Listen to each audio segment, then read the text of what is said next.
വലിയ ക്ഷേത്രം പണിതു. അതല്ലാതെ മോദി ഞങ്ങൾക്ക് വേണ്ടി എന്താണ് ചെയ്തത് എന്ന് ചോദിക്കുകയാണ് ബസന്തി ദേവി. അംബേദ്കർ ഞങ്ങളുടെ നേതാവല്ല, ഞങ്ങളുടെ ഭഗവാനാണെന്ന് പറയാം. സ്ത്രീകളുടെ ജീവിതം ശരിക്കും പറഞ്ഞ ദുരിതം തന്നെയാണ് ഉത്തരേന്ത്യയിൽ ഇപ്പോഴും. അതൊന്നൊരു മാറ്റം വന്നിട്ടില്ല. കേരളമായിട്ട് നമുക്ക് കമ്പയർ ചെയ്യാൻ തന്നെ കഴിയില്ല എന്നുള്ളൊരവസ്ഥയാണ്. സാധാരണ ഇലക്ഷൻ കാലത്ത് നമ്മൾ സ്ഥാനാർത്ഥികളുമായി ബന്ധപ്പെട്ടും പാർട്ടികളുമായി ബന്ധപ്പെട്ടും ഒട്ടനവധി വാർത്തകളും പ്രോഗ്രാമുകളും കാണാറുണ്ട്. പക്ഷേ ഇത്തവണ മാതൃഭൂമി ന്യൂസിൻ്റെ ഡൽഹിയിലെ 2 മാധ്യമ പ്രവർത്തകർ ആ ട്രാക്ക് ഒന്ന് മാറ്റിപ്പിടിച്ച് അവർ രണ്ടാളും കൂടി ഒരു മോട്ടോർ സൈക്കിളും എടുത്ത് ഉത്തരേന്ത്യയിലെ ഗ്രാമങ്ങളിലേക്ക് ഇറങ്ങിച്ചെന്നു.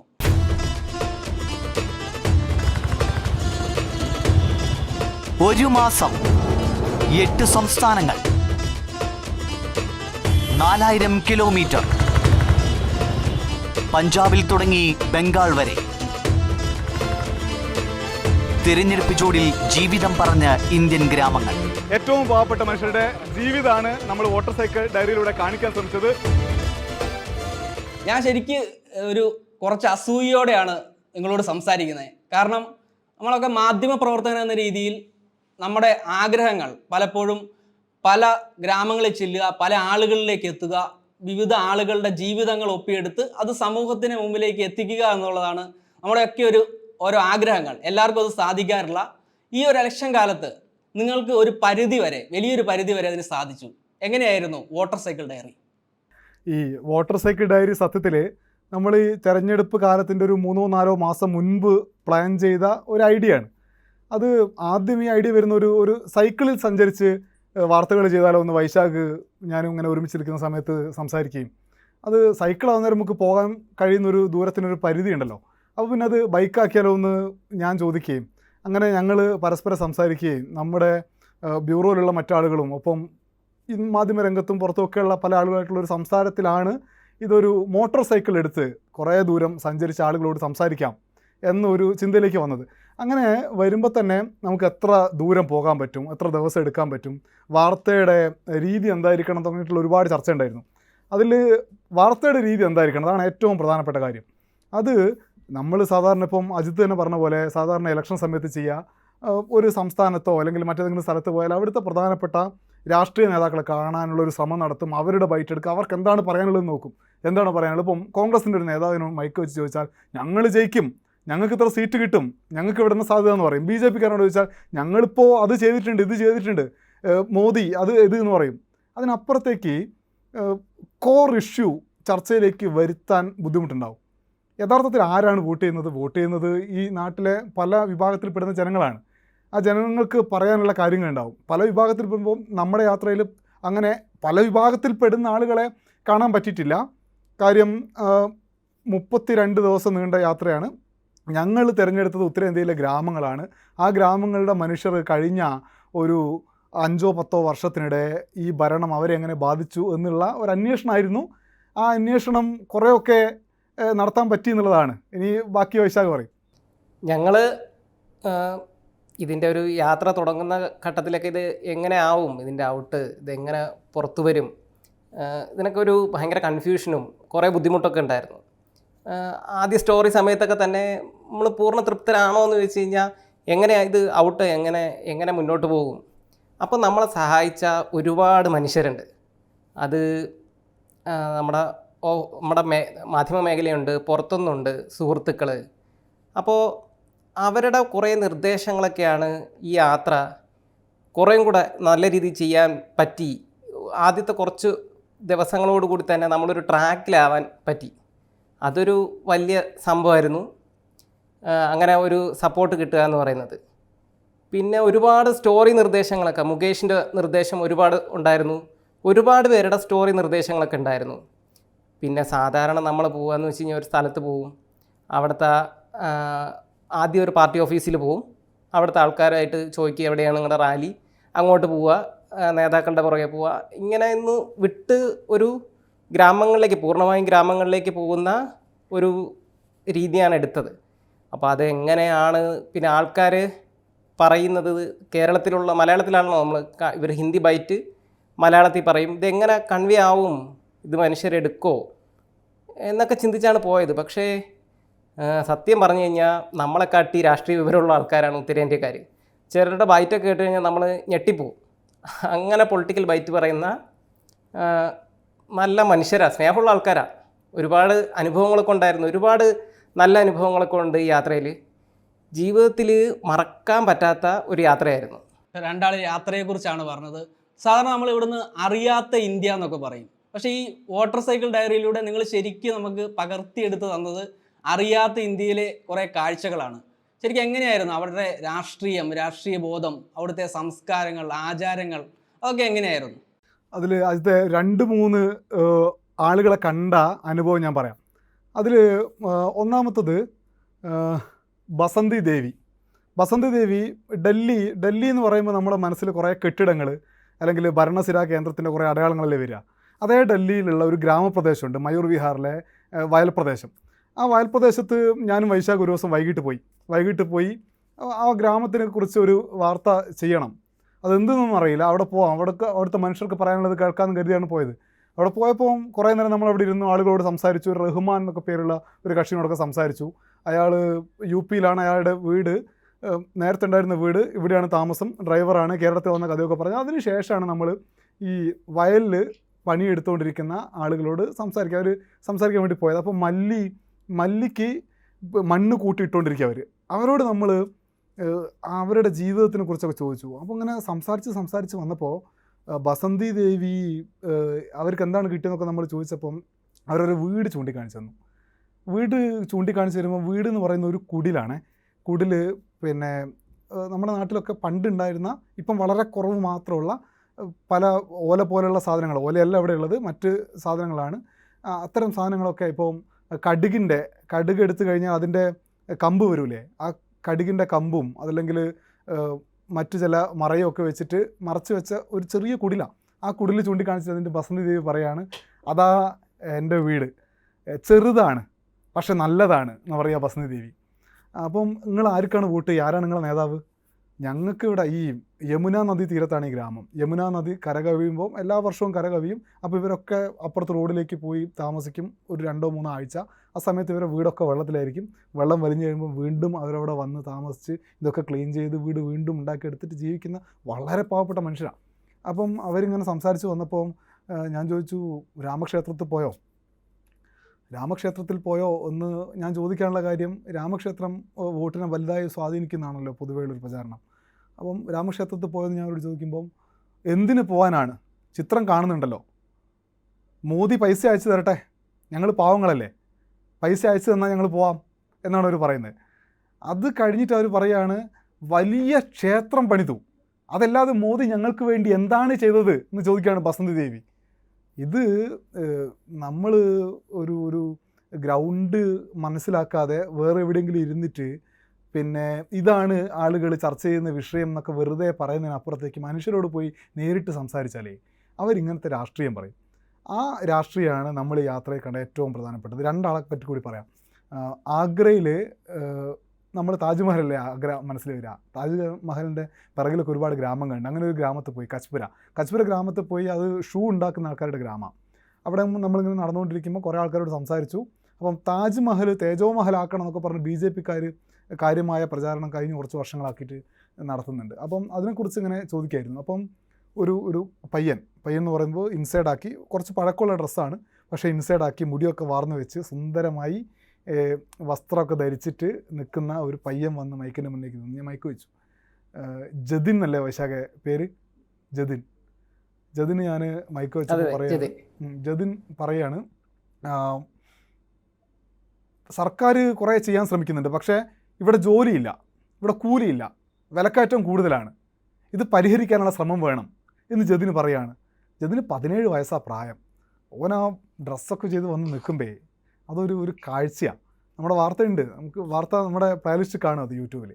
അത് കഴിഞ്ഞ് വേറൊരാളെ അപ്പുറത്ത് മഹേന്ദ്ര സിംഗ്, ഈ ജതിൻ നിൽക്കുന്ന സ്ഥലത്ത് തന്നെ മഹേന്ദ്ര സിംഗ് ഇരുന്ന് കഴിഞ്ഞ 40 വർഷമായിട്ട് ഷൂ ജോലി ചെയ്തുകൊണ്ടിരിക്കുന്ന മഹേന്ദ്ര സിംഗിൻ്റെ ഇരിക്കുന്നതിൻ്റെ മുകളിലൊക്കെ വളരെ പഴക്കമുള്ള അംബേദ്കറിൻ്റെ ചെറിയ കുഞ്ഞു 2 ഫോട്ടോ ഉണ്ട്. അപ്പോൾ ഞാൻ ചോദിച്ചു, ആരാണ് നിങ്ങളെ നേതാവ്? മായാവതിയാണെന്ന് പറഞ്ഞു. അപ്പം ഞാൻ പ്രതീക്ഷിക്കുന്നത് ഈ ഇദ്ദേഹത്തിൻ്റെ അംബേദ്കറുടെ പേര് പറയുന്ന. അപ്പോൾ ഞാൻ ചോദിച്ചു, പിന്നെ അപ്പോൾ അംബേദ്കർ നിങ്ങളെ നേതാവല്ലേ? അല്ല എന്ന് പറഞ്ഞു. അപ്പോൾ ഞാനങ്ങ് പോസായേ, അംബേദ്കർ നേതാവല്ലേ? എന്നിട്ട് അദ്ദേഹം പറയുകയാണ് അംബേദ്കർ ഞങ്ങളുടെ നേതാവല്ല, ഞങ്ങളുടെ ഭഗവാനാണെന്ന് പറയുക. ഇത് ഈ യു പിയിലെ ദളിത് വോട്ടുകൾ ഇന്ത്യ സഖ്യത്തിന് കിട്ടുമോ ഇല്ലയോ, അല്ലെങ്കിൽ BSPക്ക് പോകുമോ എന്നൊക്കെയുള്ള ചോദ്യങ്ങൾ നമ്മളെ മനസ്സിലുണ്ട്. അതിനുള്ള ഉത്തരവാദി ഈ മഹേന്ദ്ര സിംഗ് തരുന്നത് അംബേദ്കർ ഞങ്ങൾക്ക് ഭഗവാനാണ്, ജയിച്ചാലും തോറ്റാലും മായാവതിക്ക് വോട്ട് ചെയ്യും എന്ന് പറയുകയാണ് മഹേന്ദ്ര സിംഗ്. അപ്പം അവിടെ നമുക്ക് ഈ ദളിതരുടെ ചിന്ത എന്താണ്, അല്ലെങ്കിൽ എങ്ങനെയാണ് അംബേദ്കർ അവരെ സ്വാധീനിക്കുന്നത് നിങ്ങൾ മനസ്സിലാവുക. ഒരു കാര്യം കൂടി ഞാൻ പറയാം. അത് കഴിഞ്ഞ് നമ്മളിങ്ങനെ സഞ്ചരിച്ച് പോയി റായ്ബറേലിയിലെത്തി വെറുതെ ഒരു ഗ്രാമത്തിലൂടെ ഇങ്ങനെ പോയി ഒരു വീട്ടിൽ കയറി സംസാരിച്ച് അവിടുന്ന് അവരെ ഈ വീട് ഇല്ല, പിന്നെ അവർക്ക് ഒരുപാട് ബുദ്ധിമുട്ടുണ്ട്. ഗ്യാസ് ഉണ്ട് ആ വീട്ടിൽ, പക്ഷേ അവർ അടുപ്പിലാണ് വെക്കുന്നത്. നോക്കുമ്പോൾ ഗ്യാസ് വീടിൻ്റെ ഒരു മൂലയ്ക്ക് കൊണ്ടുവച്ചതാണ്. നിറയ്ക്കാൻ പൈസയല്ല, അവർക്ക് 100 രൂപയാണ് ദിവസം കൂലി, എല്ലാ ദിവസവും പണി ഉണ്ടാവില്ല. അങ്ങനത്തെ മനുഷ്യന്മാരുടെ അടുത്തൊക്കെ സംസാരിച്ച് നമ്മളെ വാർത്തയെടുത്ത് ഇറങ്ങാൻ നിൽക്കുന്നേരം ഇറങ്ങാൻ പോവുക. ഞാൻ വൈശാഖും ഈ ക്യാമറ ഈ ഫോണൊക്കെ കൂട്ടി വെച്ച് ഇറങ്ങാൻ നോക്കുമ്പോൾ ഒരു ചായ കുടിച്ചിട്ട് പോകുമെന്ന് പറഞ്ഞു. രാംകലി എന്ന അവരുടെ പേര്. ചായ കുടിച്ചിട്ട് പോകുമെന്ന് പറഞ്ഞപ്പോൾ നമ്മൾ പറഞ്ഞു നമ്മളൊരു ചായ കുടിച്ചിട്ടാണ് വന്നത്. അപ്പം വെള്ളം ഇവിടുന്ന് വൈശാഖ് വാങ്ങി കുടിക്കുകയും ചെയ്തിട്ടുണ്ട് നേരത്തെ. അപ്പം ചായ വേണ്ട ഞങ്ങൾ പോവുകയാണെന്ന് പറഞ്ഞപ്പം അവർ ആ പടിയിൽ നിന്നിട്ട് രാംകലി നമ്മളെ മുഖത്ത് നോക്കി ചോദിച്ചു, ഞങ്ങൾ പാവപ്പെട്ട ആൾക്കാരുടെ വീടായതുകൊണ്ടാണോ നിങ്ങൾ കുടിക്കാത്തതെന്ന് വളരെ വിഷമത്തോടു കൂടി ചോദിച്ചു. അപ്പം ആ നിമിഷം തന്നെ ഞങ്ങൾ പറഞ്ഞു ചായ കുടിച്ചിട്ടേ ഞങ്ങൾ പോകുന്നുള്ളൂ എന്ന് പറഞ്ഞ്. അപ്പം അപ്പോഴത്തേക്ക് ഒരപ്പുറത്തുനിന്ന് അവരുടെ വീട്ടിൽ നിന്ന് തന്നെ പയ്യനെ കറന്ന് പാലെടുത്ത് കുറച്ച് കഴിയുമ്പോഴത്തേക്ക് ചായ കൊണ്ടുവന്നവരോട് കുടിച്ച് ഒരുമിച്ചൊരു സെൽഫിയൊക്കെ എടുത്തിട്ടാണ് ഞങ്ങൾ പോകുന്നത്. ഇങ്ങനെ എത്ര മനുഷ്യരെ കാണാൻ പറ്റിയത്. നമ്മൾ ഈ ഇലക്ഷൻ മൊത്തത്തിൽ നോക്കുമ്പോൾ ഇതിൻ്റെ തുടക്കത്തിലൊരു മോദി BJP തരംഗം ആ ഒരു രീതിയിലായിരുന്നു. പക്ഷേ ഒരു സെക്കൻഡ് ഫേസ് കഴിഞ്ഞൊരു തേർഡ് ഫേസിലേക്ക് എത്തുമ്പോഴത്തേന് ഒരു കാറ്റ് മാറി വീശുന്നു എന്ന രീതിയിലുള്ള അവലോകനങ്ങളും മറ്റും പുറത്തു വരുന്നത്. നിങ്ങൾ ഈ ഗ്രാമങ്ങളിലേക്ക് ചെന്നപ്പോൾ അവിടുന്ന് നിങ്ങൾക്ക് മനസ്സിലായ ഒരു ട്രെൻഡ് എന്താ? അത് ഞാനൊന്ന് പറഞ്ഞു തുടങ്ങാം, എന്നിട്ട് വൈശാഖ് പറയുന്നത് നന്നാവും. കാര്യം വൈശാഖ് 2019 ലോക്സഭാ തെരഞ്ഞെടുപ്പിൽ ഈ പറയുന്ന കുറേ സംസ്ഥാനങ്ങളിൽ പോവുകയും ഗ്രൗണ്ടിൽ ആൾക്കാരോട് സംസാരിക്കുകയും ചെയ്തതാണ്. അപ്പോൾ ഞാൻ 2019 തമിഴ്നാട്ടിലായിരുന്നു ഇലക്ഷൻ റിപ്പോർട്ട് ചെയ്തത്, തമിഴ്നാടും ആന്ധ്രയും. അപ്പം അവിടുത്തെ റിസൾട്ട് അന്ന് മഹാഭൂരിപക്ഷം DMK-ക്കായിരുന്നു തമിഴ്നാട്ടിൽ. അപ്പം ഇതും ആ രണ്ട് സാഹചര്യവും ഭയങ്കര വ്യത്യാസമാണ്, ഈ തെക്കേ ഇന്ത്യയും വടക്കേ ഇന്ത്യയും. അപ്പം പക്ഷേ ഇത്തവണത്തെ അനുഭവം പറഞ്ഞാൽ നമ്മൾ ഗ്രാമങ്ങളിലൂടെ പോകുമ്പോൾ ഉദാഹരണം പറഞ്ഞാൽ മോദി ദത്തെടുത്ത ഗ്രാമം, ആ ഗ്രാമത്തിൽ വാരാണസിയിലെ ഗ്രാമത്തിൽ പോകുമ്പോൾ ആളുകൾ വിലക്കയറ്റം അതിരൂക്ഷമായ പ്രശ്നമാണ് അവർക്ക്. തൊഴിലില്ലായ്മ ഭയങ്കര പ്രശ്നമാണ്, ഒരുപാട് ആളുകൾക്ക് വീട് കിട്ടിയിട്ടില്ല. ആദർശ ഗ്രാമം എന്ന് പറഞ്ഞ് മോദി ദത്തെടുത്ത സ്ഥലത്ത് കക്കൂസ് ഇല്ലാണ്ട് ഞങ്ങൾ വയലിൽ പോയിരിക്കലാണ് എന്ന് പറഞ്ഞ ഗുഡിയാദേവി ഞങ്ങളോട് സംസാരിച്ചു. അപ്പം പ്രശ്നങ്ങൾ ഞാൻ പറയുന്നത് ഈ കക്കൂസ് ഇല്ലാത്തൊരു വീട് കാണിച്ചിട്ട് ഇതാ ആകെ ഭരണം മോശം എന്നുള്ളതല്ല. ആദർശ ഗ്രാമം എന്ന നിലയിൽ രാജ്യത്തെ ആകമാനം മാതൃകയാക്കാൻ വേണ്ടി മോദി ദത്തെടുത്ത ഗ്രാമമാണ്, ആ ഗ്രാമത്തിലാണ് പ്രശ്നം. അപ്പം ഇങ്ങനെയുള്ള വിഷയങ്ങൾ നമ്മുടെ ഗ്രാമങ്ങളിലൊക്കെ ഉണ്ട്. വീട് ഇപ്പോഴും വിദൂര സ്വപ്നമായി നിൽക്കുന്ന മനുഷ്യർ, അല്ലെങ്കിൽ തൊഴിൽ ഒരു 500 രൂപയെങ്കിലും കൂലി കിട്ടിയാൽ മതിയായിരുന്നു എന്ന് റായ്ബറേലി, ഉത്തർപ്രദേശിലെ റായ്ബറേലിയിലെ തൊഴിലാളികൾ ഞങ്ങളോട് പറയുകയാണ്. ഗ്യാസ് കിട്ടിയിട്ട് എന്താണ് കാര്യം, സൗജന്യം കിട്ടിയിട്ട് എന്താണ് കാര്യം, ഞങ്ങൾക്ക് ഇത് നിറയ്ക്കാൻ പറ്റണ്ടേ, 100 രൂപയല്ലേ കൂലി എന്ന് മനുഷ്യന്മാർ ചോദിക്കുകയാണ്. തൊഴിൽ എന്തെങ്കിലും എടുക്കണ്ടേ, കുഞ്ഞുങ്ങൾക്ക് ഭക്ഷണം കൊടുക്കണ്ടേ, അപ്പോൾ ഈ കൂലിക്കെങ്കിലും ജോലി ചെയ്യേണ്ടതെന്ന് മനുഷ്യന്മാർ ചോദിക്കുകയാണ്. അപ്പോൾ ഇങ്ങനെയൊക്കെ പ്രശ്നങ്ങളുണ്ട്. അപ്പോഴും ഈ പ്രശ്നങ്ങളൊക്കെ ഉയർത്തിപ്പിടിക്കാൻ പ്രതിപക്ഷത്തൊരു മനുഷ്യനില്ല, ഒരു നേതാവില്ല എന്ന പ്രശ്നമാണ് നമുക്ക് ഫീൽ ചെയ്തത്. മോദിയുടെ ആദർശ ഗ്രാമത്തിൽ നിന്ന് തിരികെ ഇറങ്ങുന്ന സമയത്ത് ബസവൻ എന്ന് പറഞ്ഞിട്ടുള്ള ഒരാൾ വൈശാഖിനോട് ചോദിക്കുകയാണ്, ഡൽഹി കെജ്രിവാളിൻ്റെ ഭരണം എങ്ങനെയുണ്ട്, ഞങ്ങൾ കേട്ടിട്ടുണ്ടല്ലോ അവിടെ കുറേ സൗജന്യമൊക്കെ കൊടുക്കാറുണ്ട് എന്ന്. അപ്പം ബസവൻ്റെ ഭാര്യ സുനിത ചോദിക്കുന്നു, അവിടെ ആളുകൾക്ക് ഈ സ്ത്രീകൾക്കൊക്കെ ബസ്സിൽ ഫ്രീ ആണില്ലേ എന്ന് മോദിയുടെ ഗ്രാമത്തിലുള്ള മോദിയുടെ സ്വന്തം വോട്ടർമാർ ചോദിക്കുന്നുണ്ട്. അത് കെജ്രിവാളിൻ്റെ ഭരണത്തിൻ്റെ മേന്മ കൊണ്ടാണ്. പക്ഷേ അങ്ങനെ ഒരു ലീഡർഷിപ്പിനെ ഈ ഗ്രാമങ്ങൾക്ക് മുന്നിൽ വെച്ച് കൊടുക്കാൻ ഇന്ത്യ സഖ്യത്തിന് പറ്റിയിട്ടില്ല എന്ന പ്രശ്നം കണ്ടിട്ടുണ്ട്. എനിക്ക് തോന്നുന്നത് വൈശാഖ് അത് കഴിഞ്ഞ പ്രാവശ്യം കേട്ട ഉത്തരങ്ങളും ഇപ്രാവശ്യത്തെ ഉത്തരങ്ങളും വൈശാഖ് പറഞ്ഞാൽ നന്നാവും തോന്നുന്നു. കഴിഞ്ഞ തവണ കുറേയും കൂടെ, അതായത് ഞങ്ങൾ ഒരുപാട് സ്ഥലങ്ങളിൽ പോവും, കുറേ ആൾക്കാരോട് സംസാരിക്കും. അപ്പോൾ അവർ പലരും നമ്മൾ ചോദിച്ച് തുടങ്ങുമ്പം തന്നെ മോദി മോദി മോദി എന്ന് പറയും. അത് കഴിഞ്ഞ 2019 ലോക്സഭയിൽ മോദി ഒരു ഫാക്ടറായിരുന്നു. മോദി ആയിരുന്നു കൂടുതൽ. മറ്റു കാര്യങ്ങൾ ഈ പറയുന്ന വിലക്കയറ്റമോ അല്ലെങ്കിൽ തൊഴിലില്ലായ്മയൊന്നും ചർച്ചയേ ആയിരുന്നില്ല. റാഫേലായിരുന്നു ചർച്ച. അതും അങ്ങനെ ഭയങ്കരമായിട്ടില്ല. മോദി എന്ന് പറഞ്ഞ ഒരു സാധനം ഉണ്ടായിരുന്നു. പക്ഷേ ഇത്തവണ ഞങ്ങൾ പോയി കാണുന്നിടത്തൊക്കെ ആൾക്കാർ ഇങ്ങോട്ട് പറയുകയാണ് വിലക്കയറ്റമാണ്, സാധനങ്ങൾക്ക് വില. ആൾക്കാരെ ഈ സാധനങ്ങളുടെ വിലയാണ് പറയുന്നത്, മൊത്തം ഒരു വിലക്കയറ്റമാണ് എന്നല്ല പറയുന്നത്. പരിപ്പിന് 40 രൂപയാണ്. അല്ലെങ്കിൽ ഞങ്ങൾ ഛത്തീസ്ഗഡിൽ ഒരു ആദിവാസി ഗ്രാമത്തിൽ പോയപ്പം അവിടുത്തെ സ്ത്രീ പറഞ്ഞത് 25 രൂപയാണ് അരി 1 കിലോ, എങ്ങനെ വാങ്ങാനെന്നാണ്.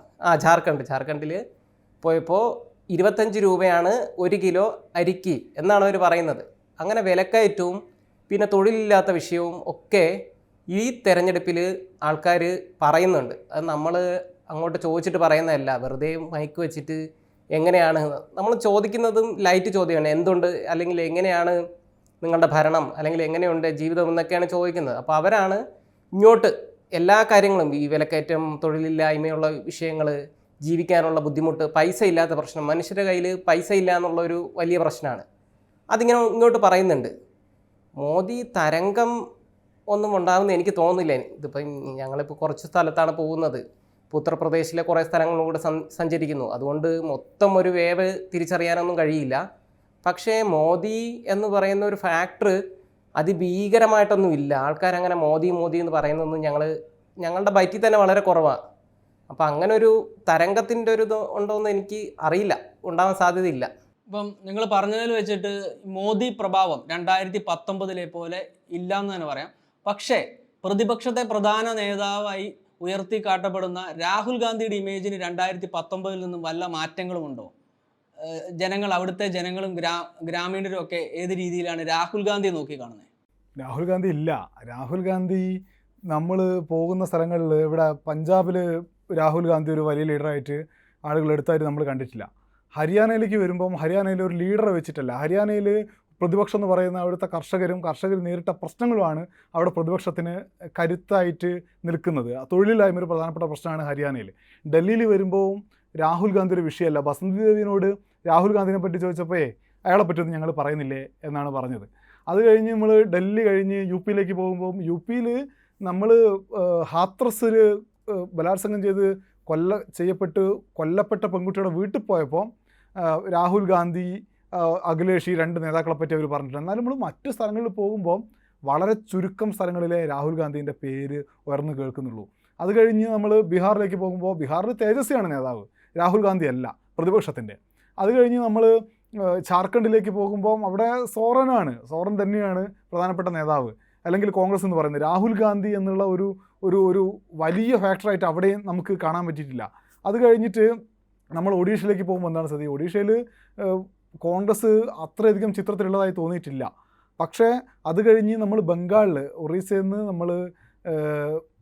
പോകുന്നതിന് മുമ്പ് തന്നെ ബംഗാളിൽ കയറിയിരുന്നു. അസൻസോളിൽ പോയിട്ട് അസൻസോളിൽ നിന്ന് ബാലസോറിലേക്ക് ഈ ഏതാണ്ട് 300 കിലോമീറ്റർ, അതിൽ 250 കിലോമീറ്റർ ബംഗാളിൽ കൂടിയാണ് നമ്മൾ വണ്ടി ഓടിച്ചത്. ബംഗാളിൽ കൂടെ വണ്ടി ഓടിക്കുമ്പോൾ കൃത്യം പറഞ്ഞു തരാം, അസൻസോളിൽ നിന്ന് ബാലസോർ വരെയുള്ള ഭാഗത്ത് ഒഡീഷയ്ക്ക് മുന്നേയുള്ള 250 കിലോമീറ്റർ ദൂരത്തിൽ ഒരു കോൺഗ്രസിൻ്റെ ഒരൊറ്റ സിംഗിൾ കൊടി ഞങ്ങൾ കണ്ടിട്ടില്ല.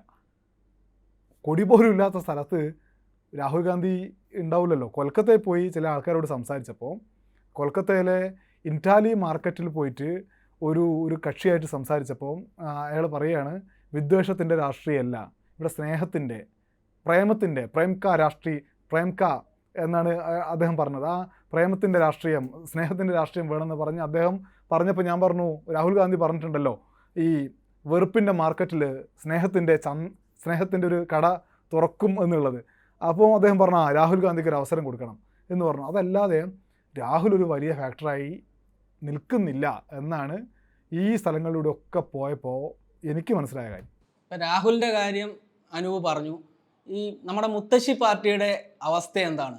കോൺഗ്രസ് ഉത്തരേന്ത്യൻ ഗ്രാമങ്ങളിൽ ഇപ്പോഴും അവശേഷിക്കുന്നുണ്ടോ, അതോ നമ്മുടെ നാട്ടിൽ പറയുന്നത് പോലെ അതിപ്പോൾ അതിൻ്റെ ക്ഷയിച്ച് അതില്ലാതായിരിക്കുന്ന അവസ്ഥയാണോ ഉത്തരേന്ത്യൻ സംസ്ഥാനങ്ങളിലുള്ളത്? ഞാൻ ഈ റൂട്ട് വെച്ച് പറഞ്ഞുതരാം. പഞ്ചാബിൽ കോൺഗ്രസ് ഉണ്ട്, ശക്തമായ മത്സരം നടക്കുന്നുണ്ട്. അതവിടെ കോൺഗ്രസ്സിന് സംഘടനാ സംവിധാനമുണ്ട്. പക്ഷേ അവിടെ ഭൂരിഭാഗം സീറ്റുകളിലും ആം ആദ്മി പാർട്ടി ജയിച്ചു വരാനുള്ള സാധ്യതയാണ് ഉള്ളത്. അത് കഴിഞ്ഞ് നമ്മൾ ഹരിയാനയിലേക്ക് വരുമ്പോൾ ഹരിയാനയിലെ പ്രധാനപ്പെട്ട പ്രതിപക്ഷ പാർട്ടി കോൺഗ്രസ് ആണ്. അത് നമുക്ക് കാണാൻ പറ്റും. അത് ഭൂപീന്ദർ സിംഗ് ഹൂഡ എന്ന് പറഞ്ഞിട്ടുള്ള തലയെടുപ്പുള്ള ഒരു നേതാവ് നിൽക്കുന്നുണ്ട്. അയാളുടെ മകൻ ദീപേന്ദർ സിംഗ് ഹൂഡയും സജീവമാണ്. ഇവർക്കൊക്കെ ഒരു ജാട്ട് സമുദായത്തിൻ്റെ ഒക്കെ ഒരു പിന്തുണയുണ്ട്. അത് മാത്രമല്ല, തൊഴിലില്ലായ്മ, കർഷകരോടുള്ള കേന്ദ്ര സർക്കാരിൻ്റെയും ഹരിയാന സർക്കാരിൻ്റെയും സമീപനം തുടങ്ങിയിട്ടുള്ള ഒരുപാട് വിഷയങ്ങൾ അവിടെ കോൺഗ്രസിന് അനുകൂലമാണ്. കോൺഗ്രസ് ഹരിയാനയിലുണ്ട്. ഒരുപക്ഷേ കോൺഗ്രസ് അത്ഭുതങ്ങൾ പ്രതീക്ഷിക്കുന്ന സംസ്ഥാനങ്ങളിലൊന്ന് ഹരിയാനയാണ്. ഹരിയാന കഴിഞ്ഞ് ഡൽഹിയിലേക്ക് വരുമ്പോൾ കഴിഞ്ഞ ഈ തദ്ദേശ തെരഞ്ഞെടുപ്പ് കഴിഞ്ഞപ്പോൾ 13% വോട്ടുള്ള ഒരു പാർട്ടിയായിട്ടാണ് മാറിയത് കോൺഗ്രസ്. അതായത് നേരത്തെ ഉള്ള ഒരു 7% നിന്ന് ഒരു 6% വർധനവുണ്ടാക്കിയിട്ടുണ്ട്. ആ ഒരു ആവേശത്തിന് പുറമെ ഇന്ത്യ സഖ്യം ആയതിൻ്റെ ആവേശം കോൺഗ്രസ്സിന് ഡൽഹിയിലുണ്ട്. 3 സീറ്റിൽ മത്സരിക്കുന്നുണ്ട്. കനയ്യകുമാറിനെ പോലെയുള്ള വളരെ പ്രധാനപ്പെട്ട ആളുകൾക്ക് അറിയാവുന്ന നേതാവൊക്കെ മത്സരിക്കുന്നതുകൊണ്ട് ഇന്ത്യ സഖ്യം കെട്ടുറപ്പോടെ മുന്നോട്ട് പോകുന്ന ഒരു സ്ഥലമാണ് ഡൽഹി. അതുകൊണ്ട് ഡൽഹിയിൽ അവർക്കൊരു പ്രതീക്ഷയുണ്ട്. അത് കഴിഞ്ഞ് യു പിയിലേക്ക് പോകുമ്പോൾ യു പിയിൽ കോൺഗ്രസ്സിന് കഴിഞ്ഞ തവണത്തേക്കാൾ പ്രതീക്ഷയുണ്ട്. കഴിഞ്ഞ തവണ അമേഠി തോറ്റല്ലോ. ഇത്തവണ അമേഠിയിൽ നല്ല പോരാട്ടമുണ്ട്. റായ്ബറേലി രാഹുൽ ഗാന്ധി ഏതാണ്ട് 2 ലക്ഷം വോട്ടിന് ജയിക്കുന്നതാണ് കോൺഗ്രസിൻ്റെ പ്രതീക്ഷ. റായ്ബറേലി രാഹുൽ ജയിക്കുന്നതിനാണ് നമുക്കും തോന്നിയത്. അതിനപ്പുറത്തേക്ക് യു പി പിടിച്ചെടുക്കാനുള്ള സമാജ്വാദി പാർട്ടിയുടെ അഖിലേഷ് യാദവിൻ്റെ ശ്രമങ്ങൾക്ക് കരുത്ത് പകരുന്ന ഒരു ശേഷിയായി കോൺഗ്രസ് അവിടെ അവശേഷിക്കുന്നില്ല. 7% എങ്കിലും വോട്ട് നേടാൻ കഴിയുമെന്നുള്ളതാണ്. നേരത്തെ 5%ലേക്കൊക്കെ വീണ് പോയിട്ടുണ്ട് കോൺഗ്രസ്. പക്ഷേ യു പിയിൽ എല്ലാ ഭാഗത്തും കോൺഗ്രസ്സിന് കുറച്ച് വോട്ടുകളുണ്ട്. അതൊരു വലിയ സംഘടനാ സംവിധാനം യു പിയിലില്ല. അത് കഴിഞ്ഞ് നമ്മൾ യു പിയിൽ നിന്ന് ബീഹാറിലേക്ക് പോകുമ്പോൾ, ബീഹാറിൽ നമുക്ക് മുന്നിൽ നേരത്തെയുള്ള കഴിഞ്ഞ നിയമസഭാ തെരഞ്ഞെടുപ്പിന് കോൺഗ്രസ്സിന് അധികം സീറ്റ് കൊടുത്തുകൊണ്ടാണ് അവിടെ ഭരണം തന്നെ നഷ്ടപ്പെട്ടതെന്ന് അവസാനം RJD വിലയിരുത്തുന്ന അവസ്ഥ ഉണ്ടായിരുന്നു. പക്ഷേ ഇത്തവണ അവിടെ തേജസ്വി യാദവിൻ്റെ, നമ്മൾ പറയില്ലേ ചിറകിലേറി പോകുന്നൊക്കെ, തേജസ്വി യാദവിൻ്റെ ചിറകിലേറി കോൺഗ്രസ്സിന് കുറച്ചുകൂടി മുന്നോട്ട് പോകാൻ പറ്റും. അത്ര ഒരു മികച്ച ഒരു സ്വീകാര്യത പ്രതിപക്ഷ നേതാവ് എന്നുള്ള നിലയിൽ തേജസ്വിക്ക് അവിടെ ഉണ്ട്. അപ്പം തേജസ്വി 19 മാസക്കാലം ഉപമുഖ്യമന്ത്രിയായി ഇരുന്ന സമയത്ത് ഏതാണ്ട് 5 ലക്ഷം ഒഴിവുകളാണ് നികത്തിയത്, ടീച്ചർ പോസ്റ്റ് ഉൾപ്പെടെ. തേജസ്വി കഴിഞ്ഞ ദിവസം പറഞ്ഞു, എല്ലാ ഗ്രാമങ്ങളിലും പോയി നോക്കൂ, അവിടെ തൊഴിൽ കിട്ടിയ ഒരാളെങ്കിലും ഉണ്ടാവും. അവരൊക്കെ മുസ്ലിമാണോ, അതല്ലെങ്കിൽ അവരൊക്കെ യാദവാണോ? എല്ലാ ജാതിയിലും എല്ലാ മതത്തിലും പെട്ട ആളുകളില്ലേ? അതുകൊണ്ട് നിങ്ങളുടെ ജാതി മതമൊന്നും നടക്കില്ല, വികസനമാണ്, തൊഴിലാണ് എന്നൊക്കെ പറഞ്ഞ് തേജസ്വിയുടെ ഒരു പ്രസംഗം ഉണ്ടായിരുന്നു കഴിഞ്ഞ ദിവസം. അപ്പോൾ തേജസ്വിയുടെ ചിറകിലേറി കോൺഗ്രസ് അല്പം മുന്നോട്ട് പോകും. അല്ലാണ്ട് സ്വതന്ത്രമായി ഫൈറ്റ് ചെയ്ത് പോകാനുള്ള ശേഷിയൊന്നും ബീഹാറിൽ ഇപ്പോൾ കോൺഗ്രസ്സിനില്ല. അത് കഴിഞ്ഞ് ബീഹാർ കഴിഞ്ഞിട്ട് നമ്മൾ ജാർഖണ്ഡിലേക്ക് പോകുമ്പോൾ, ജാർഖണ്ഡിൽ ഇന്ത്യ സഖ്യത്തിൽ കൂടുതൽ സീറ്റുകൾ മത്സരിക്കുന്നത് കോൺഗ്രസ് ആണ്. അത് ജെഎംയുമായിട്ടുള്ളൊരു ധാരണയാണ്. അവിടെ കോൺഗ്രസ് സജീവമായി ഇടപെടാൻ ശ്രമിക്കുന്നുണ്ട്. കുറച്ചുകൂടി സീറ്റുകൾ കിട്ടുമെന്നും അവർ പ്രതീക്ഷിക്കുന്നുണ്ട്. അത് കഴിഞ്ഞ് ഒഡീഷയിലേക്ക് പോകുമ്പോൾ, ഒഡീഷയിൽ തിരിച്ചു വരാൻ പറ്റാത്ത തരത്തിൽ കഴിഞ്ഞ തെരഞ്ഞെടുപ്പോടുകൂടി കോൺഗ്രസ് മാറിയിട്ടുണ്ട് എന്ന് തന്നെയാണ് നമുക്ക് വിലയിരുത്താൻ പറ്റിയത്. ഒടുവിലുള്ള ബംഗാളിലേക്ക് പോകുമ്പോൾ കോൺഗ്രസിനെ കാര്യമായിട്ട് എവിടെ, ഞാൻ പറഞ്ഞില്ല 250 കിലോമീറ്റർ ദൂരം വണ്ടി ഓടിച്ചിട്ട് ഒരു കൊടി കാണാൻ പറ്റുന്നില്ല എന്ന് പറഞ്ഞാൽ ആ പാർട്ടിയുടെ ഒരു സംഘടനാശേഷി എന്തായിരിക്കും എന്നുള്ളത്, അതാണ് അവസ്ഥ. പക്ഷേ ബംഗാളിൽ 2 സീറ്റ് ജയിച്ചു വരാനുള്ള സാധ്യത ഇപ്പോഴും കോൺഗ്രസിനുണ്ട്. മുർഷിദാബാദ് ജില്ലയിലൊക്കെ ഉള്ളൊരു സ്വാധീനം, അവിടെ CPM-ആയിട്ടുള്ള സഖ്യമൊക്കെ, ഇടത് മുന്നണിയായിട്ടുള്ള സഖ്യമൊക്കെ സാധ്യതയുണ്ട്. അപ്പോൾ ഒരു കാര്യം നമുക്ക് ഒരു ഒറ്റ വാക്ക് പറഞ്ഞാൽ അങ്ങ് തീർന്നില്ലാതായി പോയിട്ടില്ല. തിരിച്ചു വരാനുള്ള ഒരു പെടച്ചിലൊക്കെ കോൺഗ്രസ് നടത്തുന്നതായിട്ട് കാണുന്നുണ്ട്. ഈ യാത്രയിൽ ജനങ്ങളുടെ മനസ്സിൽ കോൺഗ്രസ് ഉണ്ടെന്ന് തോന്നിയിട്ടുണ്ട്.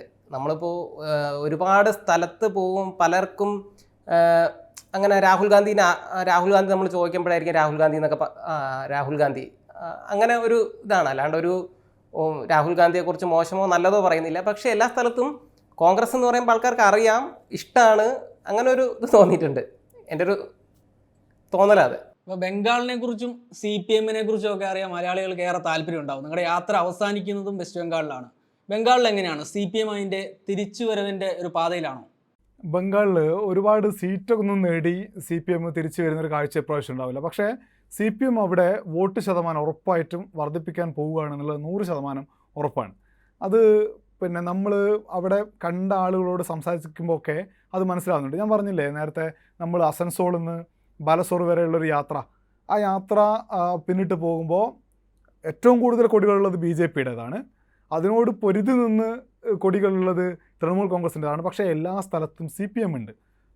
കമ്മ്യൂണിസ്റ്റ് പാർട്ടികളുടെ കൊടിയും അതല്ലെങ്കിൽ അവരുടെ മറ്റ് സംവിധാനങ്ങളൊക്കെ നമുക്ക് കാണാൻ പറ്റുന്നുണ്ട്. ചുവരെഴുത്ത് സംവിധാനമൊക്കെ നമുക്ക് കാണാൻ പറ്റുന്നുണ്ട്.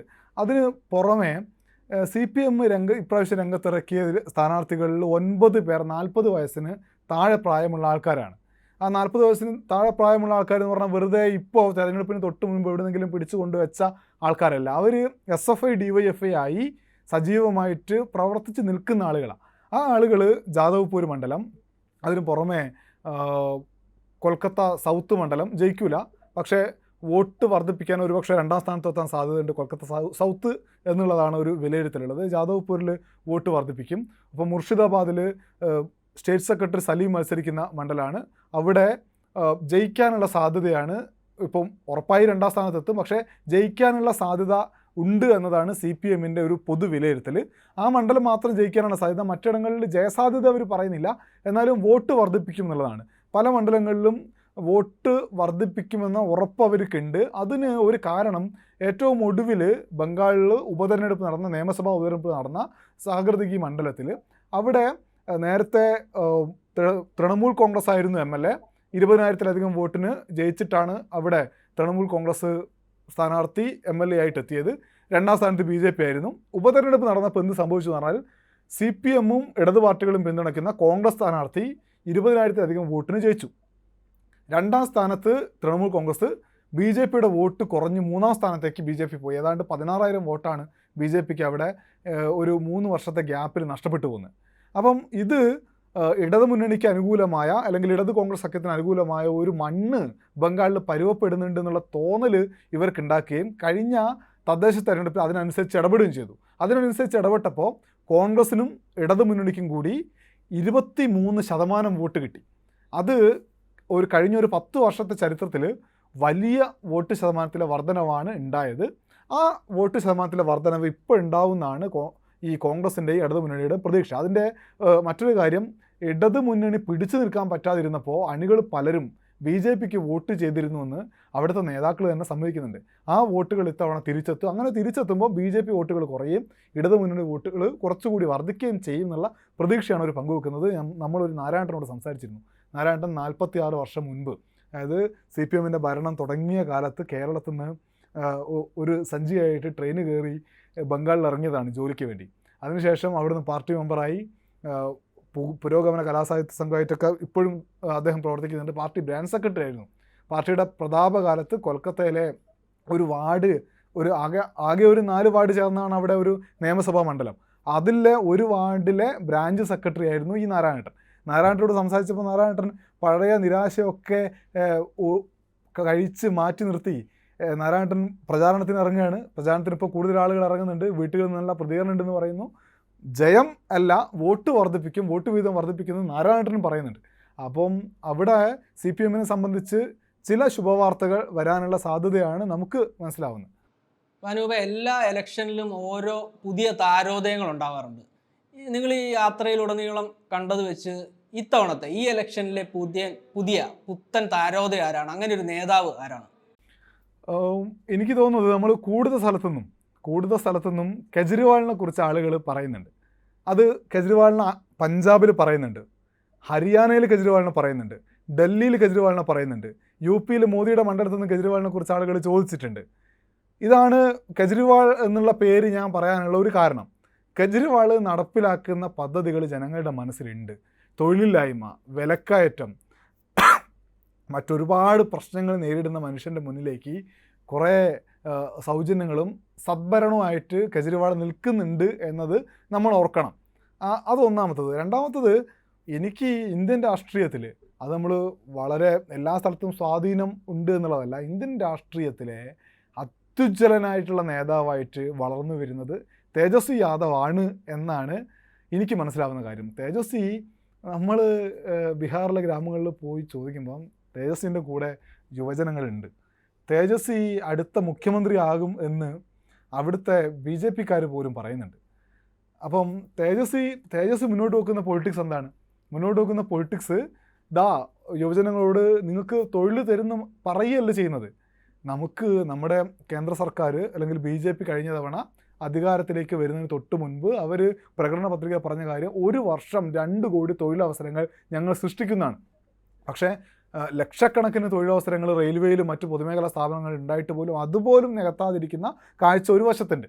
അപ്പോഴാണ് അധികാരത്തിലിരുന്ന 19 മാസം കൊണ്ട് 5 ലക്ഷം പേർക്ക് തൊഴിൽ കൊടുത്ത് തേജസ്വി യാദവ്, ഇതാ ഞാൻ തൊഴിൽ കൊടുത്തിരിക്കുന്നു, നിങ്ങൾ ഇനിയും അവസരം തന്നാൽ ഇനിയും തൊഴിൽ തരും എന്ന് പറയുന്നത്.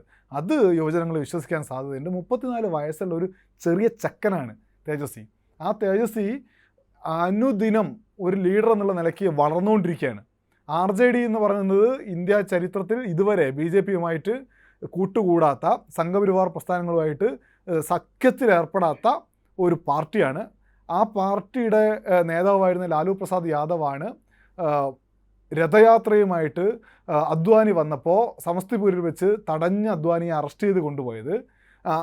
അതൊക്കെ ഇന്ത്യൻ രാഷ്ട്രീയ ചരിത്രത്തിലെ വളരെ പ്രധാനപ്പെട്ട സംഭവങ്ങളാണ്. അത്തരം ചരിത്ര സംഭവങ്ങളുടെ തുടർച്ചയുള്ള അല്ലെങ്കിൽ തുടർച്ച തനിക്ക് മുന്നോട്ട് കൊണ്ടുപോകാൻ പറ്റും എന്ന് തെളിയിക്കുന്നുണ്ട് ഈ ദിവസങ്ങളിൽ തേജസ്വി. അതുകൊണ്ട് തേജസ്വി യാദവ് എന്ന യുവ നേതാവിനെ നമ്മൾ ശ്രദ്ധിച്ചു നോക്കണം.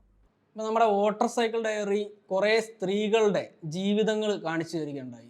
ഇപ്പോൾ നമ്മുടെ ഇലക്ഷനിലും പ്രധാനപ്പെട്ട കുറേ ബേസിക് ഇഷ്യൂസ്, സാനിറ്ററി പാഡ്സ്, ശൗചാലയങ്ങൾ, ഗ്യാസ് സിലിണ്ടറിൻ്റെ വില, ഇതൊക്കെ അവരെ ഏത് രീതിയിൽ ബാധിക്കുന്നുണ്ട്? ഇവിടെ BJP നേതാക്കൾ പറയുന്നത് പോലെ എല്ലാ വീടുകളിലും ഗ്യാസ് സിലിണ്ടറും മറ്റും എത്തിയിട്ടുണ്ടോ? ശൗചാലയങ്ങൾ എല്ലായിടത്തും പണി തീർന്നിട്ടുണ്ടോ?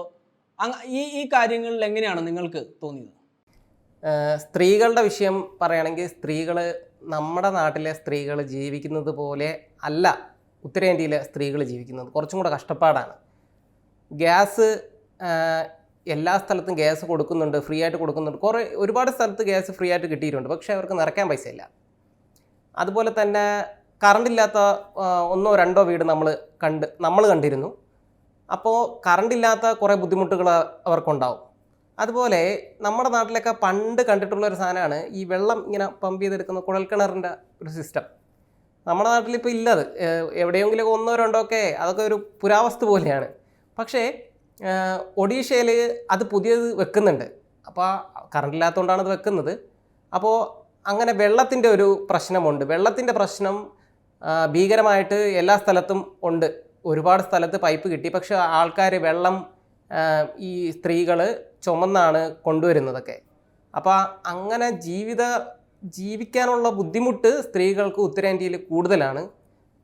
ഒരുപാട് സ്ഥലങ്ങളിൽ ഇങ്ങനെ പോയപ്പോൾ വെള്ളത്തിൻ്റെയും ഗ്യാസിൻ്റെയും ഒക്കെ ഇഷ്യൂ ഉണ്ട്. പിന്നെ വിറക് പറക്കാൻ പോകുന്ന 2 സ്ത്രീകളെ നമ്മൾ കണ്ടിരുന്നു. അവർ ഈ പാടത്ത് പോയിട്ട് ഈ കടുകിൻ്റെ ചുള്ളി പറക്കിയാണ് വീട്ടിൽ കൊണ്ടുപോയിട്ട് ഭക്ഷണം ഉണ്ടാക്കുന്നത് കത്തിച്ചിട്ട്. അപ്പോൾ അങ്ങനെ ഒരു ബുദ്ധിമുട്ടൊന്നും നമ്മുടെ നാടുമായിട്ട് കമ്പയർ ചെയ്ത് നോക്കുമ്പം ചിന്തിക്കാൻ കഴിയില്ലല്ലോ. നമ്മുടെ നാട്ടിലാണ് ഇതുപോലെയുള്ള ജീവിതമെങ്കിൽ അത് വലിയൊരു വാർത്തയായേനെ എന്ന് തോന്നുന്നു. അത്ര കഷ്ടപ്പാടാണ് ആൾക്കാർക്ക്. വീടില്ലാണ്ട് ചെറിയൊരു കുടില് കഴിഞ്ഞ ദിവസം കൊൽക്കത്തയിൽ പോയപ്പോഴാണ് ഒരു ഈ ഇല പറക്കി ഇങ്ങനെ ഇതാക്കി വിൽക്കുന്ന ഒരു അമ്മച്ചിയെ കണ്ടു. ഒരു ചെറിയ കുടിലാണ് അവർ താമസിക്കുന്നത്. 3 പേരുണ്ട്. അതിനപ്പുറത്ത് കുടിലിൽ 10 പേര് ഒരുമിച്ച് താമസിക്കുന്ന ചെറിയൊരു ചായ്പ് പ്ലാസ്റ്റിക്കൊക്കെ കെട്ടിയിട്ട്. അപ്പോൾ അങ്ങനെ സ്ത്രീകളുടെ ജീവിതം ശരിക്കും പറഞ്ഞ ദുരിതം തന്നെയാണ് ഉത്തരേന്ത്യയിൽ ഇപ്പോഴും. അതൊന്നും ഒരു മാറ്റം വന്നിട്ടില്ല. കേരളമായിട്ട് നമുക്ക് കമ്പയർ ചെയ്യാൻ തന്നെ കഴിയില്ല എന്നുള്ളൊരവസ്ഥയാണ്. ബീഹാറിൽ പട്നയ്ക്കടുത്ത ഗോപാൽപൂർ എന്ന് പറഞ്ഞിട്ടുള്ള ഗ്രാമത്തിൽ നമ്മൾ പോയപ്പോൾ അവിടെ കണ്ട ഒരു കാഴ്ച, സ്ത്രീകൾ ഇങ്ങനെ ഇരുന്നിട്ട് വീട്ടിൻ്റെ മുന്നിലിരുന്നിട്ട് അരി പെറുക്കുകയാണ്. അരി പെറുക്കുക എന്ന് പറഞ്ഞാൽ, അരി പെറുക്കുന്നത് ഞാൻ കണ്ടിട്ടുണ്ട്. എൻ്റെ ചെറുപ്പത്തിൽ അമ്മ അരി പെറുക്കുന്നത് കണ്ടിട്ടുണ്ട്. അരി റേഷൻ പീടികയിൽ നിന്ന് വാങ്ങിക്കൊണ്ടുവന്ന് കഴിഞ്ഞാൽ അതിലെ കല്ല് പെറുക്കി മാറ്റണം. കല്ല് പെറുക്കി മാറ്റിയിട്ടില്ലെങ്കിൽ ഭക്ഷണം കഴിക്കുമ്പോൾ കല്ല് കിട്ടിക്കൊണ്ടിരിക്കുമല്ലോ. അപ്പം ഈ കല്ല് പെറുക്കി മാറ്റിയിട്ടായിരുന്നു അരി ഉപയോഗിക്കുക. പക്ഷേ ഇപ്പം അങ്ങനെ ഇല്ല. ഇപ്പം നല്ല അരി നമുക്ക് കിട്ടുന്നുണ്ട്. ഇപ്പം അങ്ങനെ കല്ലുള്ള, പുഴുവുള്ള അല്ലെങ്കിൽ കുഴപ്പമുള്ള അരി കിട്ടിയാൽ നാട്ടിലുള്ള ഏതെങ്കിലും യോജന പ്രസ്ഥാനങ്ങൾ അല്ലെങ്കിൽ നാട്ടുകാരൊക്കെ പോയിട്ട് ആ റേഷൻ കടക്കാരനോട് ഇമ്മാതിരി പരിപാടി ഇവിടെ പറ്റില്ല എന്ന് പറയും. അപ്പം പിറ്റേന്ന് മുതൽ നല്ല അരി കിട്ടുകയും ചെയ്യും. പക്ഷേ ഈ ഗോപാൽപൂർ ഗ്രാമത്തിലെ 1, 2, 3 വീടുകൾക്ക് മുന്നിൽ ഇരുന്നിട്ട് സ്ത്രീകൾ, അടുത്തടുത്തുള്ള വീടുകളാണ്, സ്ത്രീകൾ ഈ അരി പെറുക്കിക്കൊണ്ടിരിക്കുക. കല്ല്, മറ്റ് പ്രാണികൾ, കറുത്ത നിറമുള്ള അരി തുടങ്ങിയിട്ട് ഒരുപാട് അലമ്പ് സാധനങ്ങളാണ് ഈ അരിയിൽ. അവരിതൊക്കെ പെറുക്കി മാറ്റി പിന്നെ വൃത്തിയാക്കി എടുക്കുകയാണ്. ഏതാണ്ട് ഒരു 1/4 മണിക്കൂർ ഇതിനെടുക്കൂലേ? എല്ലാ ദിവസവും അല്ലെങ്കിൽ 2 ദിവസം കൂടുമ്പോൾ ആളുകൾ ഇതിന് ഇരിക്കണ്ടേ? അതായത് മോശം അരിയാണ് ആളുകൾക്ക് കിട്ടുന്നത്. എന്തുകൊണ്ടാണ് കേരളത്തിലെ മനുഷ്യന്മാർക്ക് നല്ല അരിയും ബീഹാറിലെ മനുഷ്യന്മാർക്ക് മോശം അരിയും കിട്ടുന്നത്? അത് എങ്ങനെയാണ് രാജ്യത്ത് സാധ്യമാവുന്നത്? കേരളത്തിൽ നല്ല അരി കിട്ടുന്നത് മോശമെന്നല്ല പറയുന്നത്. കേരളത്തിൽ കിട്ടുന്ന പോലെ തന്നെയുള്ള നല്ല അരി കഴിക്കാൻ ബീഹാറിലിരിക്കുന്ന മനുഷ്യന്മാർക്ക് അവകാശമില്ലേ? എന്തുകൊണ്ടത് സാധ്യമാവുന്നില്ല? അല്ലെങ്കിൽ ബീഹാറിലും UP-യിലും പഞ്ചാബിലും ജാർഖണ്ഡിലും ഒക്കെയുള്ള മനുഷ്യന്മാർ കൃഷി ചെയ്തിട്ടില്ലേ നമ്മൾ കേരളത്തിലെ മനുഷ്യന്മാർ കഴിക്കുന്നത്? അല്ലെങ്കിൽ കേരളം അതിൽ ഒരു ഭാഗവാക്കല്ല. ഞാൻ പറയുന്നത് എന്തുകൊണ്ട് കേരളത്തിന് കിട്ടുന്ന നല്ല അരി ഉത്തരേന്ത്യയിലെ മനുഷ്യന്മാർക്ക് കിട്ടുന്നില്ല? എവിടെയാണിത് സാധ്യമാവാത്തത്? ഉദ്യോഗസ്ഥ തലത്തിലാണോ, ഭരണതലത്തിലാണോ എന്നൊക്കെയുള്ള പ്രശ്നമല്ലേ? മനുഷ്യന്മാർ ഇങ്ങനെ ഇരുന്ന് കഷ്ടപ്പെടില്ല. എന്തിനാണ് മനുഷ്യൻ ഇങ്ങനെ കഷ്ടപ്പെടുന്നത്? അതൊന്ന്. രണ്ടാമത്തത് അവർ തന്നെ പറയുന്നു ഇപ്പോൾ റേഷൻ സൗജന്യമായി കൊടുക്കുന്നു എന്നുള്ളതാണ് കേന്ദ്ര സർക്കാർ മുന്നോട്ട് വെക്കുന്ന വളരെ പ്രധാനപ്പെട്ട ഒരു മുദ്രാവാക്യം. റേഷൻ സൗജന്യമായി കൊടുത്തുകൊണ്ടിരിക്കും. ഇപ്പം അരിയും ഗോതമ്പും കിട്ടുന്നുണ്ട്. ഞങ്ങൾക്ക് നേരത്തെ കിട്ടിയിരുന്ന പരിപ്പ് എവിടെ, ഞങ്ങൾക്ക് നേരത്തെ കിട്ടിയിരുന്ന പഞ്ചസാര എവിടെ എന്ന് ചോദിക്കുന്നുണ്ട് ആൾക്കാർ. തരുന്നുണ്ടെങ്കിൽ നല്ലത് തന്നൂടെ എന്ന് ചോദിക്കുന്നുണ്ട്. ഈ ചോദ്യങ്ങളൊക്കെ വരുന്നുണ്ട്. അതിനപ്പുറത്താണ് ഈ വൈശാഖ് പറഞ്ഞൊരു ചുള്ളിക്കമ്പ് പെറുക്കി എടുത്തിട്ട്, അതായത് പിന്നെ കൃഷി കഴിഞ്ഞ് എല്ലാം കഴിഞ്ഞ് വിളവെടുത്ത് കഴിഞ്ഞ ഒരു പാടത്തെ ഈ കടുകിൻ്റെ ബാക്കിയുള്ള ഈ ചെറിയ ചുള്ളിക്കമ്പുകൾ അത് കൊടും വെയിലിൽ 2 സ്ത്രീകൾ അതിങ്ങനെ അടർത്തിയെടുത്ത് കൂട്ടിയിട്ട് കെട്ടി വീട്ടിലേക്ക് കൊണ്ടുപോവാണ് കത്തിക്കാൻ വേണ്ടി. മൈക്ക് വെച്ച് ഞങ്ങൾക്ക് ഗ്യാസ് ഇല്ല, ഞങ്ങൾക്ക് വീടില്ല. അവർ പറയാണ് ഞങ്ങളുടെ ഭർത്താക്കന്മാർ ജോലിക്ക് പോയ ദിവസം 300 രൂപ കിട്ടും. എന്ത് ചെയ്യും ഞങ്ങൾ കുട്ടികളെ പഠിപ്പിക്കണ്ടേ, ഭക്ഷണം കഴിക്കണ്ടേ, ഞങ്ങൾക്ക് റേഷൻ കാർഡില്ല, പരിപ്പിന് എത്ര വില, അരിക്ക് എത്ര വില എന്ന് ചോദിക്കുകയാണ് ഇവർ. അതായത് വീടിൻ്റെ ഏതാണ്ട് 3-4 കിലോമീറ്റർ ഇപ്പുറത്തേക്ക് നടന്ന് വന്നിട്ടാണ് ഇവരിത് എടുത്തുകൊണ്ട് പോകുന്നത്. നമ്മളൊക്കെ, ഞാൻ ഈ യാത്രയിൽ പലപ്പോഴും ഞാൻ ആലോചിച്ച കാര്യം, നമ്മളൊക്കെ ഒരു 100 രൂപയോ 200 രൂപയോ ചിലവഴിക്കുന്നതിന് പലപ്പോഴും ഒരു ചിന്തയില്ലാതെ ആ 100 രൂപയല്ലേ എന്നുള്ള നിലയ്ക്ക് അങ്ങ് കൊടുക്കാറുണ്ട് പലപ്പോഴും. പക്ഷേ ആ ഒരു 100 രൂപയ്ക്ക് വേണ്ടി ഒരു ദിവസം മുഴുവൻ പണിയെടുക്കുന്ന മനുഷ്യന്മാരെ യാത്ര ഞങ്ങൾ കണ്ടു. ആ 100 രൂപ കിട്ടിയാൽ ഒരു ദിവസം മെച്ചപ്പെട്ട ജീവിതം സാധ്യമാകുന്ന മനുഷ്യന്മാരെ കണ്ടു. ആ 100 രൂപയ്ക്ക് വലിയ വില ജീവിതത്തിലുള്ള മനുഷ്യന്മാരെ കണ്ടു. നമ്മളെ സൗകര്യങ്ങളില്ലേ, നമ്മളൊരു വീടുണ്ടാക്കുമ്പോഴുള്ള സൗകര്യങ്ങൾ, അതൊരു ഒരു ഒരു വരാന്തയായിരിക്കും, ഒരു ഹാളായിരിക്കും, അതിനകത്ത് 2-3 മുറികളായിരിക്കും, അല്ലെങ്കിൽ മെച്ചപ്പെട്ട അടുക്കളയായിരിക്കും, മുറ്റത്തിന് ചുറ്റും നമ്മൾ കെട്ടി ഗേറ്റ് വെച്ചിട്ടുണ്ടാവും, പുറത്ത് അല്ലെങ്കിൽ വീട്ടിൻ്റെ മുൻഭാഗത്തൊരു പൂന്തോട്ടം ഉണ്ടാവും. ഇതൊന്നുമില്ലാതെ ഒരു പ്ലാസ്റ്റിക് ഷീറ്റിൻ്റെ താഴെ 10 മനുഷ്യന്മാർ ഒരുമിച്ച് അന്തി ഉറങ്ങുന്ന വീട്ടിലാണ് ഈ വീട്ടിലെ സാഹചര്യം ഷൂട്ട് ചെയ്തിട്ടാണ് ഞങ്ങൾ വാട്ടർ സൈക്കിൾ ഡയറി കൊൽക്കത്തയിൽ അവസാനിപ്പിച്ചത്. ഒറ്റ വരി റെയിൽപാതയുടെ 2 ഭാഗത്തും ഏതാണ്ട് 200ഓളം വീടുകൾ. ആ 200ഓളം വീടുകളിൽ മനുഷ്യന്മാർ തിങ്ങി പാർക്കുകയാണ്. കൊൽക്കത്തയിൽ പോയിട്ട് അവിടുത്തെ മഞ്ഞ ടാക്സിയും ട്രാമും അവിടുത്തെ ഹൂഗ്ലി നദിയുടെ സൗന്ദര്യം ആസ്വദിച്ച് വരില്ലേ നമ്മൾ. ആ ഹൂഗ്ലി നദിയുടെ കുറച്ചപ്പുറത്തേക്ക് 1 കിലോമീറ്റർ അപ്പുറത്തേക്ക് നടന്നാൽ ഈ കാഴ്ചയും കൂടി കാണാൻ പറ്റും. അപ്പം അധികാരത്തിലെത്തുക എന്നതിന് കുറുക്ക് വഴികൾ തേടുന്നതിന് പകരം മനുഷ്യൻ്റെ അടിസ്ഥാന ആവശ്യങ്ങളെ അഭിസംബോധന ചെയ്യുന്ന രാഷ്ട്രീയ നേതൃത്വം വളർന്നു വരണം എന്നുള്ളതാണ് ഈ യാത്ര അവസാനിപ്പിച്ചപ്പോൾ എനിക്ക് തോന്നിയ വളരെ പ്രധാനപ്പെട്ട കാര്യം. ഈ 4000 കിലോമീറ്ററോളം ട്രാവൽ ചെയ്ത ഒരു റിപ്പോർട്ടിംഗ് ഒരു ഇലക്ഷൻ കാലത്ത് ഉണ്ടായതായി ഞാൻ കേട്ടിട്ടില്ല. ഇതിൻ്റെ പ്ലീസിങ് വിഷ്വൽസ് ആയിരുന്നു ഇതിൻ്റെ ഹൈലൈറ്റ്. എല്ലാവരും അത് പറയുകയും ചെയ്തു. ഇത് ഫുൾ മോജോയിൽ ഷൂട്ട് ചെയ്ത വിഷ്വൽസ് ആണ്. അപ്പോൾ എങ്ങനെയായിരുന്നു ഈ ഷൂട്ടിംഗ് അനുഭവം? ഷൂട്ടിങ് മോജോയിൽ മൊബൈലിലാണ് ഷൂട്ട് ചെയ്തത്, കംപ്ലീറ്റ് ഐഫോണിലാണ് ഷൂട്ട് ചെയ്തത്. അത് നമ്മൾ ഈ ഷൂട്ട് ചെയ്യുന്നത് വെച്ച് കഴിഞ്ഞാൽ ആദ്യം ചെറിയ ഷോർട്സ് ഒക്കെ എടുത്താണല്ലോ സ്റ്റോർ ചെയ്യുന്നത്. അങ്ങനെ ആയിരുന്നില്ല. നമ്മൾ പോകുമ്പോഴേ റെക്കോർഡ് ഇട്ട് അങ്ങ് പോകും. അവിടെ നടക്കുന്നത് കംപ്ലീറ്റ് ഷൂട്ട് ചെയ്യും. എഡിറ്റിൽ അത് കുറച്ചും കൂടെ മെച്ചപ്പെടുത്തും. പിന്നെ കുറച്ച് ഷോർട്സ് എടുത്ത് ആഡ് ചെയ്യും. അങ്ങനെയാണ് ഇതിൻ്റെ ഒരു ട്രീറ്റ്മെൻറ്റ് ചെയ്തിരുന്നത്. അല്ലാണ്ട് സാധാരണ നമ്മൾ ക്യാമറ വെച്ച് ഒരാൾക്ക് ബൈറ്റ് എടുക്കും, എന്നിട്ട് കുറച്ച് വിഷ്വൽ എടുക്കും, കട്ട് ചെയ്തിടും, വോയിസ് ഓവർ കൊടുക്കും. ഇങ്ങനെയാണല്ലോ സ്റ്റോറി നമ്മൾ സാധാരണ ചെയ്തുകൊണ്ടിരിക്കുന്നത്. അതിൽ നിന്ന് മാറ്റിയിട്ട് ഒരു വ്ളോഗിങ് പോലെ അങ്ങ് ചെല്ലുന്നു, അവിടെ എന്താണോ നടക്കുന്നത് അത് കംപ്ലീറ്റ് അങ്ങ് ഷൂട്ട് ചെയ്യും. ഒരുപാടുണ്ടാവും. നമ്മൾ 1 മണിക്കൂറൊക്കെ ചിലപ്പോൾ ഷൂട്ട് ചെയ്തിട്ടുണ്ടാവും. അപ്പോൾ ഈ 1 മണിക്കൂറിനെ നമ്മൾ എഡിറ്റ് ചെയ്ത് നല്ല ഭാഗങ്ങളൊക്കെ എടുത്ത് ഒരുപാട് നല്ല സാധനങ്ങളൊക്കെ കളഞ്ഞ്, അതായത് നമുക്ക് സമയമില്ലാത്തതിൻ്റെ പ്രശ്നം കൊണ്ട് ഉപേക്ഷിക്കേണ്ടി വരും. എന്നിട്ട് എഡിറ്റ് ചെയ്ത് ചെറിയൊരു ഇതാക്കും. പിന്നെ മൊബൈലാകുമ്പോൾ കുറച്ചും കൂടെ കൺവീനിയൻ്റ് ആണ്, ഈസിയാണ്. അപ്പോൾ ബൈക്കിലൊക്കെ പോകുമ്പോഴും ഇരുന്ന് ഷൂട്ട് ചെയ്യാനും. പിന്നെ മൊബൈലിൽ തന്നെയാണ് എഡിറ്റിങ്. മൊബൈലിൽ തന്നെ എഡിറ്റ് ചെയ്ത് മൊബൈലിൽ തന്നെ ഫയൽ ചെയ്യും. മൊബൈലാണ് ഈ നമ്മുടെ ക്യാമറയും ബാക്കി സംവിധാനങ്ങളെല്ലാം ആയിട്ട് പ്രവർത്തിച്ചത്. പിന്നെ ഒരു എക്സ്റ്റേണൽ മൈക്കും കൂടെ, അത്ര തന്നെയാണ്. അപ്പോൾ നിങ്ങൾ രണ്ടാളും വ്യത്യസ്തമായ ഒരാശയമാണ് മുന്നോട്ട് വെച്ചത്. ഞങ്ങൾക്ക് ഒരുപാട് അറിയാത്ത ഇന്ത്യയുടെ കഥകൾ പറഞ്ഞു തന്നു, നിങ്ങൾ വിഷ്വലിലൂടെയും സ്റ്റോറി ടെല്ലിങ്ങിലൂടെയും എല്ലാം. അപ്പം thank you both of you. Thanks. Okay, thank U.